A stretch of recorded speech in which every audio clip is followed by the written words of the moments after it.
La plaza estaba en silencio, salvo por el eco de los pasos de Amadou contra los adoquines. Sus ojos, oscuros como la noche que cae sobre Sevilla, reflejaban una furia contenida, pero también un cansancio que ningún joven de 24 años debería llevar. Había cruzado océanos para estar aquí, y ahora un hombre, un profesor, quería arrancar su futuro por el color de su piel. Amadou Diop, nacido en Dakar, Senegal, había llegado a España con un sueño: estudiar literatura en la Universidad de Sevilla. No era un camino fácil. Había dejado atrás a su familia, sus amigos, y el calor de su hogar para enfrentarse a un mundo que, aunque hermoso, a menudo lo miraba con desconfianza. Pero Amadou era resilient. Había aprendido a ignorar las miradas, los susurros, incluso los comentarios velados, hasta que conoció al profesor Ignacio Vargas. Ignacio, un hombre de unos 50 años, con el rostro catido y una arrogancia que destilaba en cada palabra, dirigía el caso de literatura española del siglo de oro. Era conocido por su rigor, pero también por su intolerancia. Desde el primer día, Amadou sintió el peso de su mirada. No era solo la de un profesor evaluando a un alumno. Era la de alguien que ya había decidido que no pertenecías. No esperaba ver a alguien como tú en mi clase. Le dijo Ignacio en voz baja el primer día, con una sonrisa que no alcanzó sus ojos.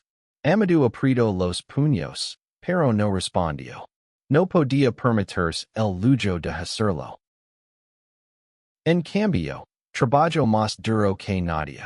Sus ensayos eran impecables, sus interventions en clase, brillantes.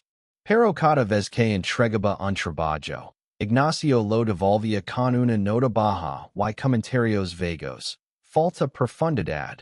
No captas el espíritu español.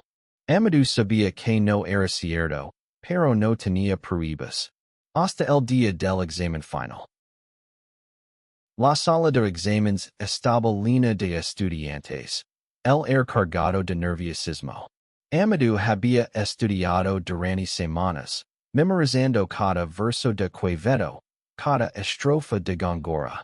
Cuando terminó el examen, estaba seguro de haberlo hecho bien. Pero una semana después, el correo llegó, suspenso. Un 4.5. No había comentarios, solo una nota escueta. Errors graves en la interpretación.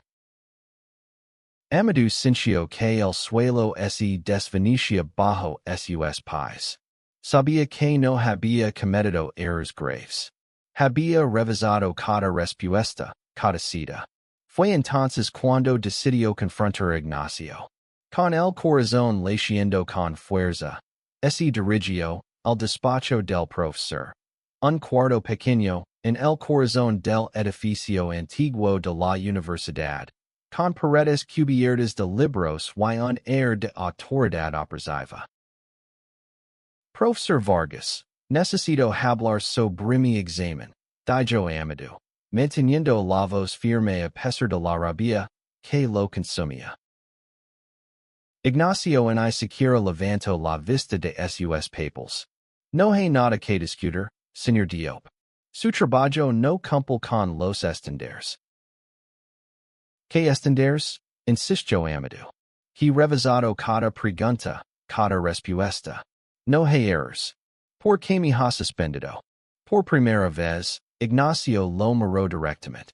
Sus ojos eran fríos, despectivos. Quizás no estás hecho para esto.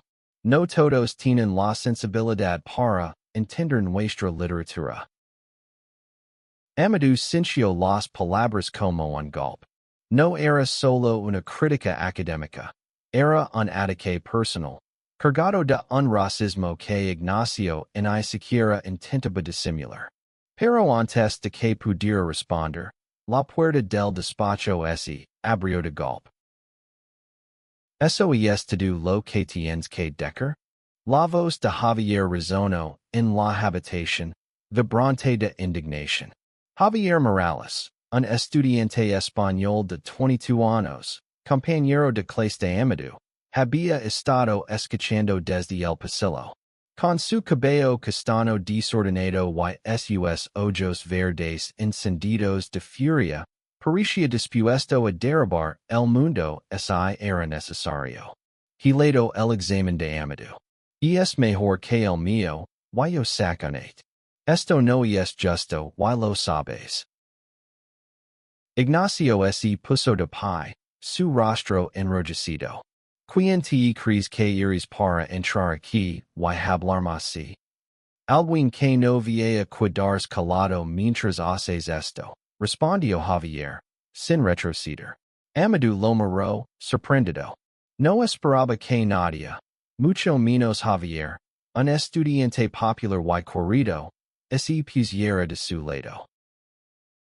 Javier y Amadou no eran amigos cercanos, pero habían compartido momentos en clase, discusiones apasionadas sobre polla, risas en los pasillos, y una conexión touchida que ninguno había explorado on. Javier siempre había admirado la inteligencia de Amadou, su forma de ver el mundo, tan diferente y a la vez tan profunda. Pero ahora, al verlo enfrentarse a esta injusticia, algo dentro de Javier se incendió. No era solo indignación, era algo más, algo que aún no entendía. Ignacio, furioso, señaló la puerta. Fuera de mi despacho, los dos. Esto no tiene nada que ver contigo, Morales. Claro que tiene que ver, replicó Javier. Si suspendes a Amadou por racismo, nos estás insultando a todos los que creemos en esta universidad.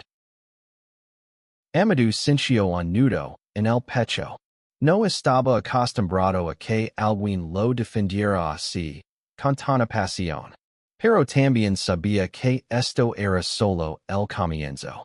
Ignacio no era solo un profesor.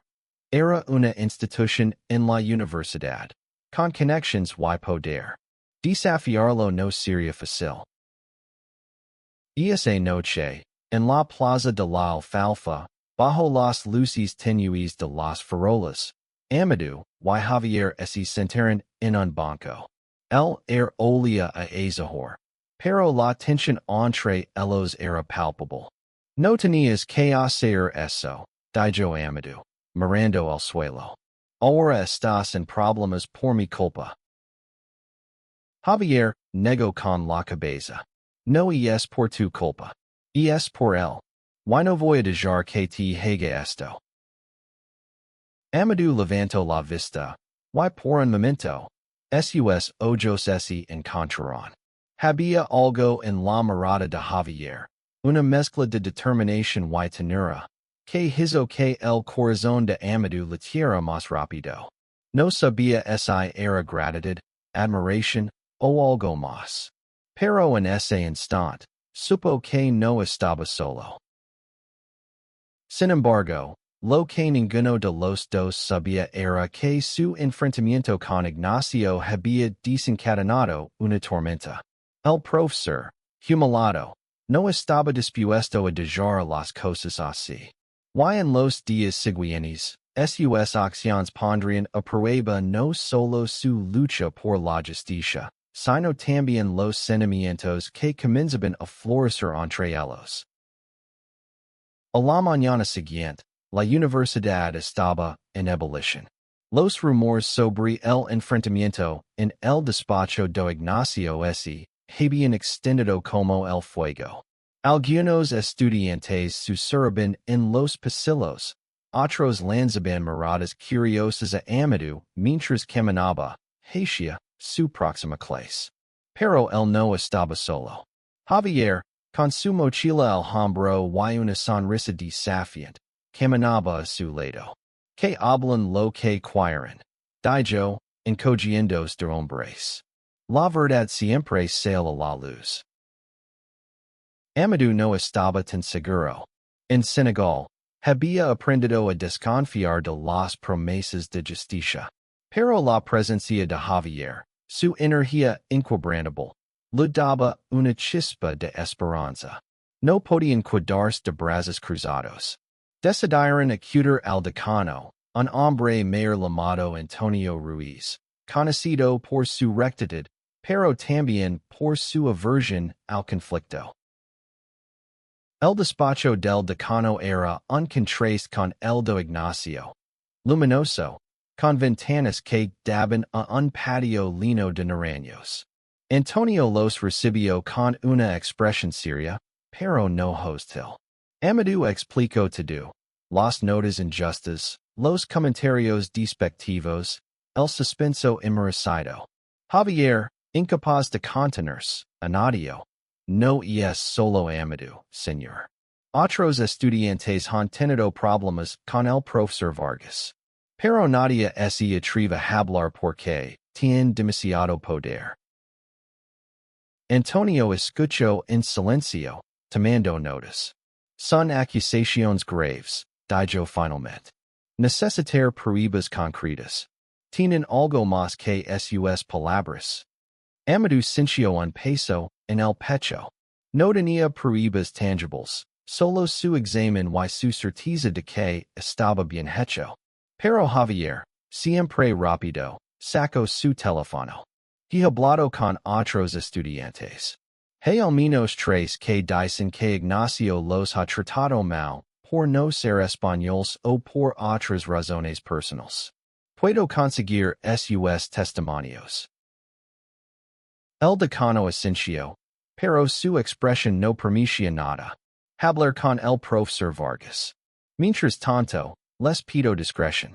Esto podría complicarse. Al salir del despacho, Amadou sintió una mezcla de alivio y ansiedad. Había dado el primer paso, pero sabía que Ignacio no se rendiría fácilmente. Javier, en cambio, parecía más decidido que nunca. Vamos a hacer que pague, dijo, apretando el hombro de Amadou. Ese contacto, breve pero cálido, hizo que Amadou se detuviera por un segundo, sintiendo algo que no podía nombrar. Los días siguientes fueron una montaña rusa. Amadou y Javier comenzaron a recopilar testimonios de otros estudiantes. Una chica marroquí que había recibido comentarios despectivos.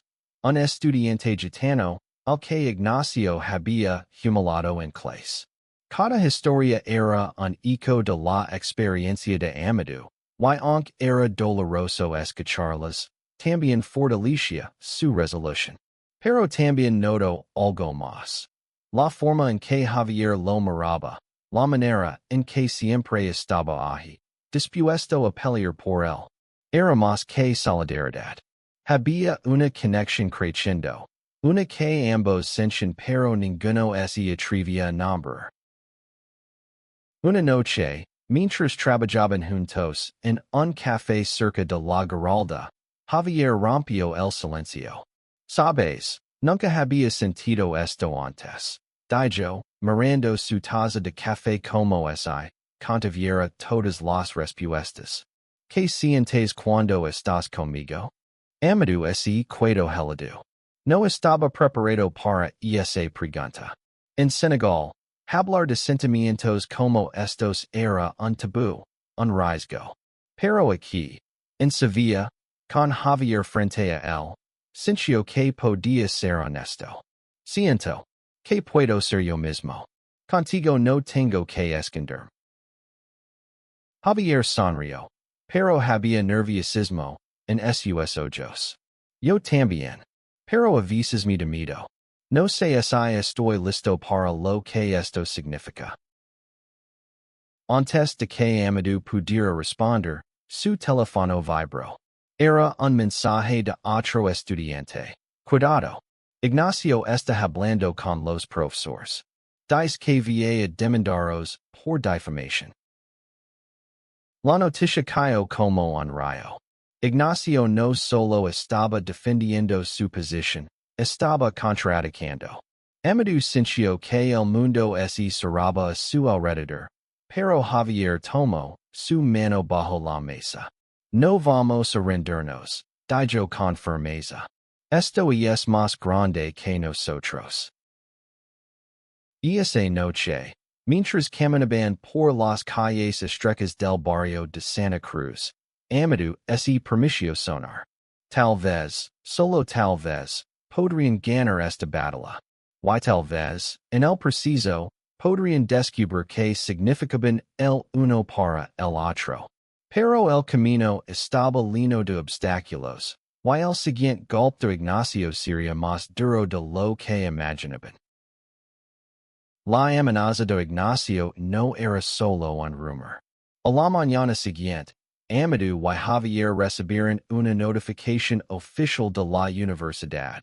Una investigación disciplinaria en su contra por difamación y conducta inapropiada. Ignacio había dado el primer paso, presentando una queja formal, alegando que los estudiantes lo estaban atacando injustamente para encubrir su propio bajo rendimiento. La noticia se extendió rápidamente, dividiendo a los estudiantes. Algunos apoyaban a Amadou y Javier, pero otros, temerosos del poder de Ignacio, se mantenían al margen o incluso se ponían en su contra. Amadou sintió que el peso del mundo que es sobre él. Había venido a España para construir un futuro, no para enfrentarse a una batalla legal. Pero cada vez que dudaba, miraba a Javier, su determinación parecía inquebrantable. No ven a silenciarnos, le dijo una tarde mientras organizaban los testimonios en la biblioteca. Tenemos la verdad de nuestro lado. Pero la verdad, como pronto descubrieron, no siempre era suficiente. Ignacio tenía aliados en la facultad, profesores que compartían su mentalidad conservadora y que veían a Amadou como un forastero. Una de ellos, la profesora Carmen López, una mujer de unos 60 años con una reputación intachable, comenzó a cuestionar públicamente la integridad de Amadou. No entiendo por qué alguien que apenas leva un año aquí piensa que puede desafiar a un profesor con décadas de experiencia. Dijo en una reunión del departamento, según les contó una estudiante que estaba presente. Amadou sintió que su mundo se desmoronaba. Cada paso que daban parecía llevarlos a un callejón sin salida. Pero entonces, algo inesperado ocurrió. Clara, una estudiante de último año, se acercó a ellos en la cafetería. Era una chica reservada, de origen español, con una timidez que contrastaba con su inteligencia aguda. He oído lo que está pasando, dijo en voz baja. Y creo que puedo ayudar. Clara les contó que, años atrás, Ignacio había hecho comentarios despectivos sobre su orientación sexual cuando ella había intentado organizar un evento sobre literatura queer en la universidad. Nunca lo denuncié porque tenía miedo, confesó. Pero ahora no puedo quedarme calada. Si vais a enfrentarlo, estoy con vosotros. La incorporación de Clara fue un punto de inflexión. No solo aportó su testimonio, sino que también tenía contactos en el consejo estudiantil. Juntos, comenzaron a organizar una campaña para visibilizar las injusticias de Ignacio. Crearon un grupo en redes sociales, publicaron testimonios anónimos y organizaron una protesta pacífica frente al edificio principal de la universidad. La plaza es lleno de estudiantes sosteniendo pancartas con mensajes como justicia para Amadou y no al racismo en la educación. Pero la protesta no fue bien recibida por todos. Algunos profesores y estudiantes los acusaron de crear división. Ignacio, por su parte, aprovechó la oportunidad para presentarse como víctima. En una entrevista con un periódico local, Afirmo. Estos estudiantes están manipulando la narrativa para atacar a los profesores tradicionales. Y es una falta de respeto en nuestra institución. Amadou y Javier sabían que necesitaban algo más que testimonios. Necesitaban pruebas concretas. Fue entonces cuando Javier tuvo una idea arriesgada. Revisar los exámenes archivados en el departamento.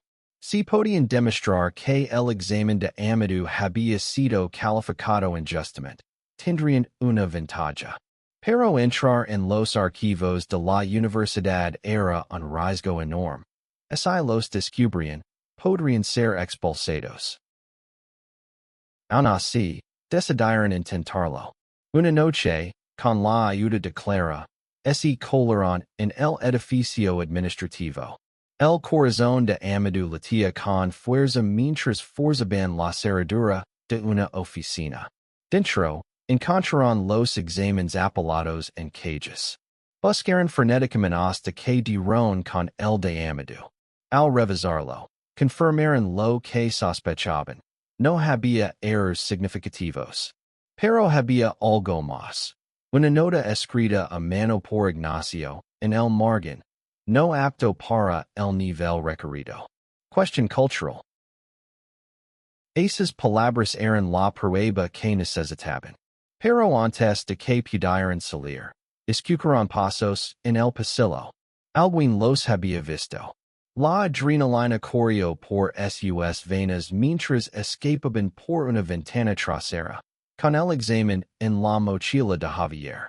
Y esa noche, mientras se escondían en el apartamento de Javier, Amadou no pudo evitar sentir una mezcla de triunfo y terror. Habían conseguido la prueba, pero a un costo muy alto. Mientras revisaban el examen bajo la luz tenue de una lámpara, Javier tomó la mano de Amadou. Lo estamos haciendo, ¿sabes? Estamos cambiando las cosas. Amadou asintió, pero en su interior, el miedo seguía creciendo. No solo por la universidad, sino por lo que sentía cada vez que Javier lo tocaba. Era un sentimiento nuevo, poderoso, y en un mundo que ya los juzgaba por tantas cosas, admitir ese amor parecía otro riesgo imposible. La prueba estaba en sus manos, pero el peligro era más real que nunca. La universidad había iniciado una investigación interna sobre la erupción en los archivos, y aunque nadie había identificado a Amadou, Javier y Clara directamente, los rumores apuntaban hacia ellos. Ignacio, por su parte, intensificó su campaña de desprestigio, enviando correos a la facultad exigiendo medidas ejemplares contra los estudiantes que, según él, estaban desestabilizando la institución. Amadou apenas dormía. Cada noche, las pesadillas lo llevaban de vuelta a Senegal, donde su familia lo esperaba con orgullo, sin saber las batallas que enfrentaba. Pero también sonaba con Javier. Su risa, su valencia, la forma en que sus manos encajaban perfectamente con las suyas. Esos momentos eran un refugio, pero también un recordatorio de lo mucho que tenía que perder. Javier, por su parte, estaba dividido. Quería proteger a Amadou, pero también sentía la presión de su propia familia. Sus padres, tradicionales y poco abiertos a la diversidad, no entenderían su relación con Amadou, y su lucha contra Ignacio. No quiero decepcionarlos. Lo confieso una noche mientras pasaban por el río Guadalquivir. Pero tampoco quiero decepcionarme a mí mismo. Amadou lo miró, con el reflejo de las luces del río, en sus ojos. No estás solo en esto, Javier. Pero tienes que decidir quién eres. No puedes vivir para complacer a los demás. Esas palabras resonaron en Javier, pero antes de que pudiera responder, Clara los llamó con urgencia. había descubierto que Ignacio planeaba reunirse con el Consejo Universitario para presionar por su expulsión. Tenían que actuar rápido. Decidieron presentar el examen y los testimonios en una audiencia pública organizada por el Consejo Estudiantil. Era su última oportunidad para exponer a Ignacio antes de que él los destruyera. La audiencia se llevó a cabo en el auditorio principal, un espacio imponente con techos altos y vitrales que filtraban la luz del sol. Amadou, Javier y Clara se presentaron ante un panel de profesores y estudiantes. Ignacio estaba allí, con una expresión de superioridad que apenas disimulaba su nerviosismo. Amadou tomó la palabra, su voz temblando al principio, pero ganando fuerza con cada frase. Este no es solo mi examen, dijo, sosteniendo las hojas marcadas por Ignacio. Es la prueba de que el profesor Vargas no evalúa nuestro trabajo, sino quien somos. No me suspendió por errors, sino porque no encajó en su idea de quien debería estar aquí. Javier y Clara presentaron los testimonios de otros estudiantes, cada uno relatando experiencias de discriminación. La sala estaba en silencio, pero la tensión era palpable. Ignacio, cuando le tocó hablar, intentó desviar las acusaciones. Esto es un ataque personal, afirmó. Estos estudiantes están manipulando la situación para justificar su mediocridad. Pero entonces, Clara proyectó la nota escrita por Ignacio en el examen de Amadou. Las palabras, cuestión cultural, aparecieron en la pantalla, y un murmullo recorrió la sala. Por primera vez, Ignacio pareció perder el control. Balbució, intentando explicar que era un malentendido, pero nadie lo creyó.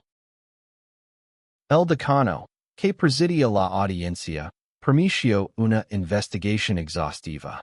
Pero Amadou sabía que la batalla no había terminado.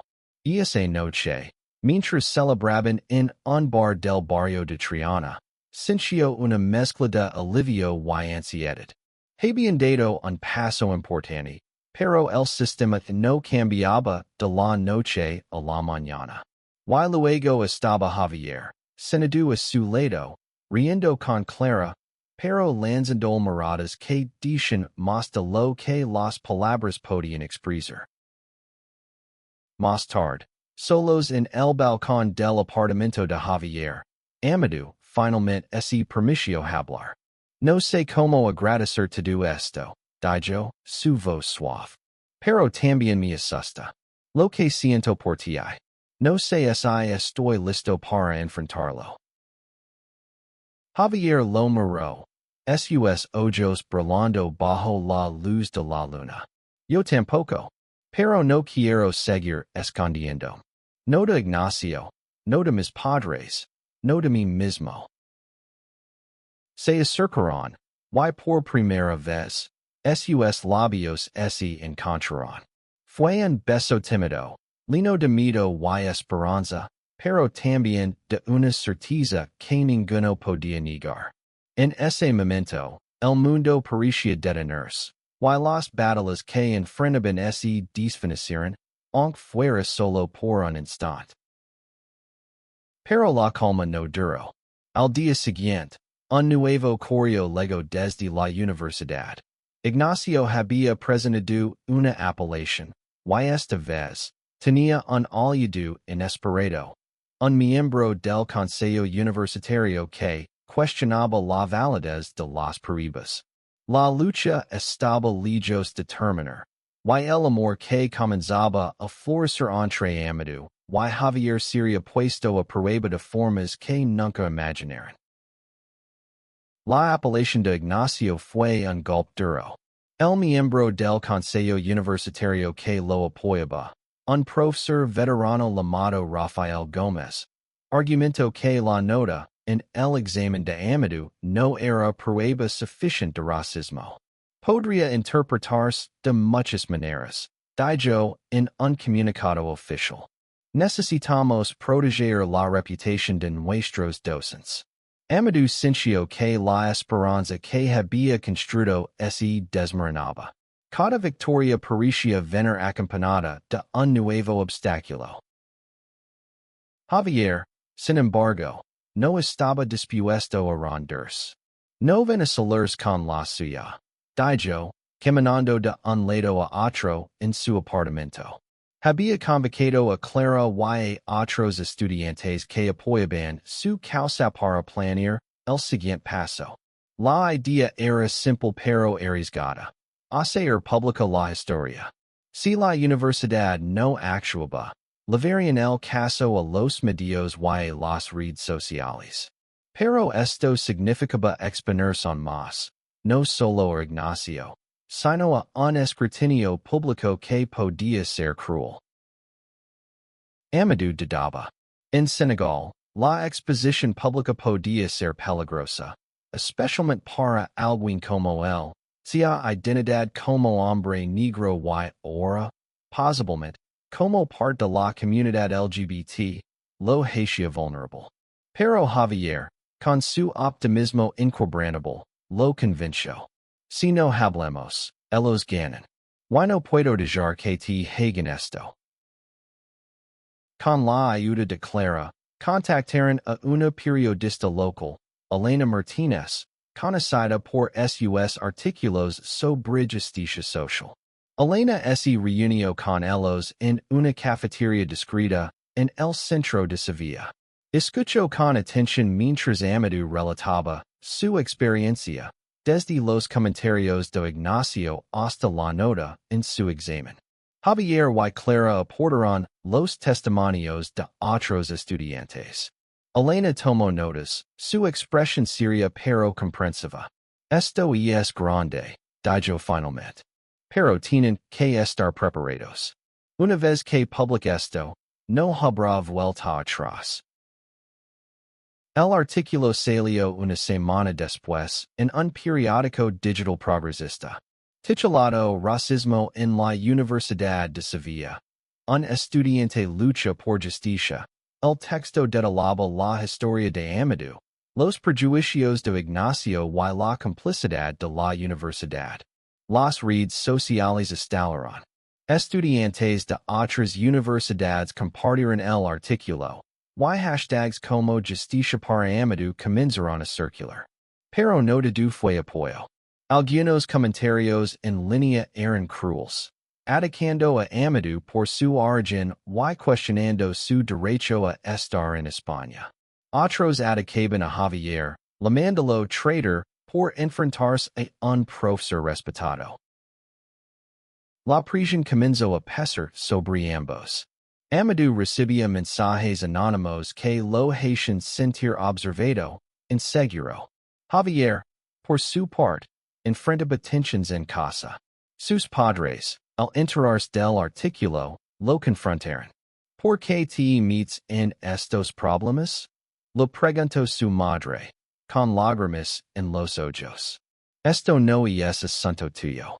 Javier no sabía cómo explicarles que no era solo por Amadou, sino por él mismo, por lo que sentía, por quien era. Una noche, mientras caminaban por el parque de María Luisa, Amadou rompió el silencio. No quiero que pierdas a tu familia por mí, dijo, su voz cargada de dolor. Esto está yendo demasiado lejos. Javier se detuvo, tomándolo por los hombres. No es solo por ti, es por nosotros. Por lo que somos. Por lo que podemos ser. Sus palabras eran un eco de la noche en que se besaron. Pero esta vez había una urgencia, una necesidad de aferrarse a lo que tenían. Días después, la universidad anunció una nueva audiencia, esta vez abierta al público. La presión de los medios y las redes sociales los había obligado a actuar. Amadou, Javier y Clara se prepararon minuciosamente, sabiendo que esta era su oportunidad de exponer a Ignacio de una vez por todas. Pero Ignacio también estaba listo. Había contratado a un abogado y presentó una contrademanda, acusando a Amadou de falsificar pruebas y a Javier de incitar al desorden. La audiencia fue un campo de batalla. Amadou habló con una pasión que conmovió a muchos en la sala, relatando no solo su experiencia, sino la de otros estudiantes marginados. Javier, a su lado, presentó los testimonios y la nota del examen, mientras Clara coordinaba a los estudiantes que llenaban la sala con pancartas. Pero el abogado de Ignacio era implacable, cuestionando cada detalle, intentando desacreditar a Amadou por su origen y a Javier por su falta de madurez. Cuando la audiencia terminó, el panel permitió una decisión en una semana. Amadou y Javier salieron agotados, pero más unidos que nunca. Esa noche, en el apartamento de Javier, hablaron hasta el amanecer. Por primera vez, se permitieron imaginar un futuro juntos, no solo como aliados en una lucha, sino como algo más. Pero la sombra de la decisión de la universidad seguía sobre ellos, y ambos sabían que el resultado cambiaría sus vidas para siempre. La semana de espera fue una tortura. Amadou y Javier apenas podían concentrarse en sus clases, sus vidas suspendidas en un limbo de incertidumbre. Las redes sociales seguían ardiendo, con opiniones divididas entre quienes los apoyaban y quienes los acusaban de exagerar. Pero en medio de la tormenta, encontraron refugio el uno en el otro. Las noches se convirtieron en momentos robados. Paseos por el río, conversations bajo las estrellas, besos que dicen lo que las palabras no podían. Clara, siempre práctica, los mantuvo enfocados. Organizó reuniones con otros estudiantes para preparar un plan en caso de que la universidad fallara en su contra. No podemos depender solo del sistema, les dijo. Si no nos dan justicia, la exigiremos. Su determinación era contagiosa, pero Amadou no podía evitar sentir miedo. Había arriesgado todo. Su educación, su visa, su futuro. Y ahora, también su corazón. El día de la decisión llegó. El auditorio estaba lleno, con estudiantes, profesores y periodistas esperando el veredicto. El decano, Antonio Ruiz, tomó la palabra. Su voz era grave, Majida. Tras una investigación exhaustiva, hemos determinado que el profesor Ignacio Vargas actuó de manera inapropiada al emitir juicios basados en prejuicios personales. Se lo suspenderá temporalmente mientras se revisan sus métodos de evaluación. Un murmullo de sorpresa recorrió la sala. Amadou sintió un alivio inmenso, pero también una punzada de decepción. Suspensión temporal? No era suficiente. Ignacio no perdería su puesto, su prestigio. Pero antes de que pudiera procesarlo, el decano continuó. El examen del señor Diop será reevaluado por un panel independiente. Además, la universidad implementará un programa de formación sobre diversidad e inclusión para todo el personal.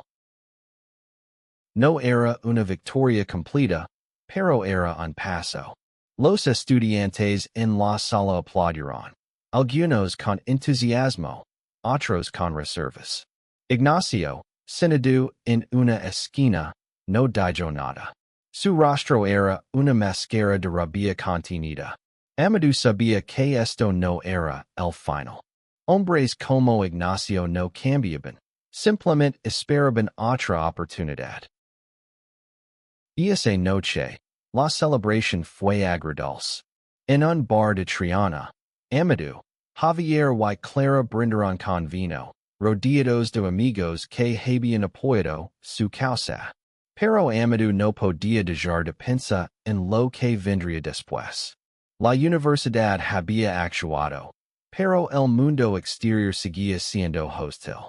Y luego estaba su relación con Javier, que crecía cada día, pero que también enfrentaba sus propios desafíos. Javier, como es leer sus pensamientos, lo levo aparte. Sé que no es perfecto, dijo, refiriéndose al veredicto. Pero lo hicimos juntos. Y eso significa algo.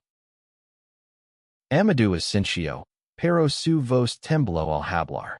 Tengo miedo, Javier. No solo por Ignacio, sino por nosotros.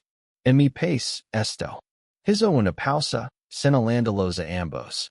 Esto no sería posible.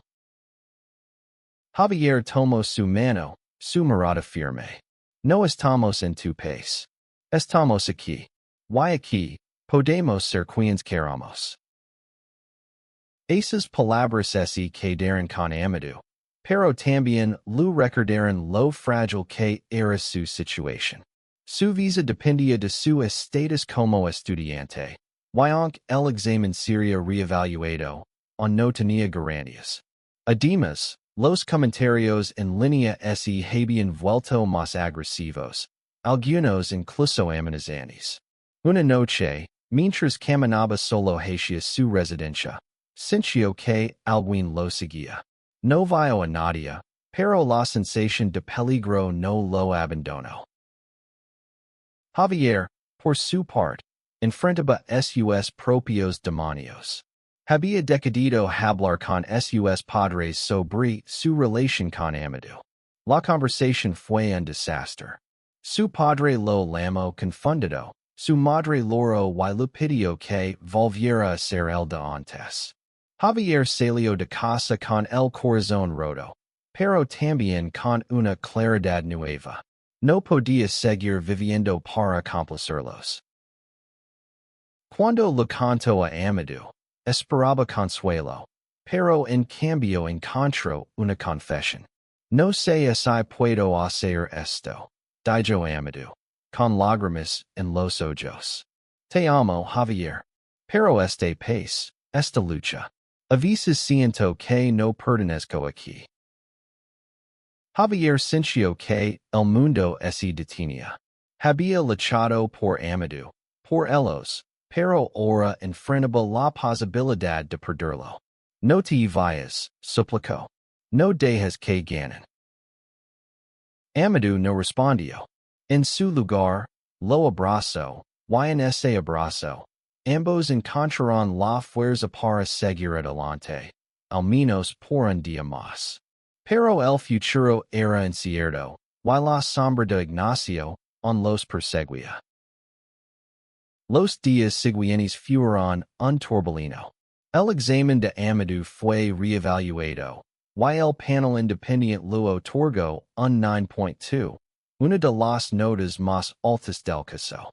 La noticia fue un triunfo, pero también un recordatorio de lo que habían tenido que pasar para conseguirlo. La universidad emitió un comunicado público pidiendo disculpas a Amadou y permitiendo reformas, pero Ignacio, aunque suspendido, seguía siendo una figura influyente. Algunos profesores lo defendían en privado, y Amadou sabía que su presencia seguiría siendo una sombra. Pero algo había cambiado. La lucha de Amadou y Javier inspiró a otros estudiantes a hablar. Se formó un grupo estudiantil para abordar el racismo y la discriminación en la universidad, con Clara como una de sus líderes. Amadou, aunque reacio al principio, comenzó a participar, compartiendo su historia en charlas y foros. Su voz, que una vez tembló de miedo, ahora resonaba con fuerza. Javier, por su parte, decidió enfrentar a su familia una vez más. Esta vez, no fue a discutir, sino a declarar quién era.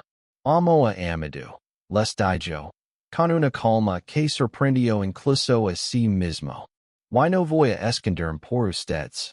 Sus padres no lo aceptaron, pero tampoco lo rechazaron del todo. Era un comienzo, doloroso. Amadou, inspirado por la Valencia de Javier, decidió escribir una carta a su familia en Senegal. No mencionó su relación directamente, pero habló de su lucha, de su amor por la literatura, de su vida en España. No sabía cómo reaccionarían, pero por primera vez, sintió que estaba siendo honesto consigo mismo. Una tarde de primavera, mientras pasaban por la plaza de España, Amadou y Javier hablaron del futuro. Quiero quedarme, dijo Amadou. No solo por la universidad, sino por ti. Por nosotros.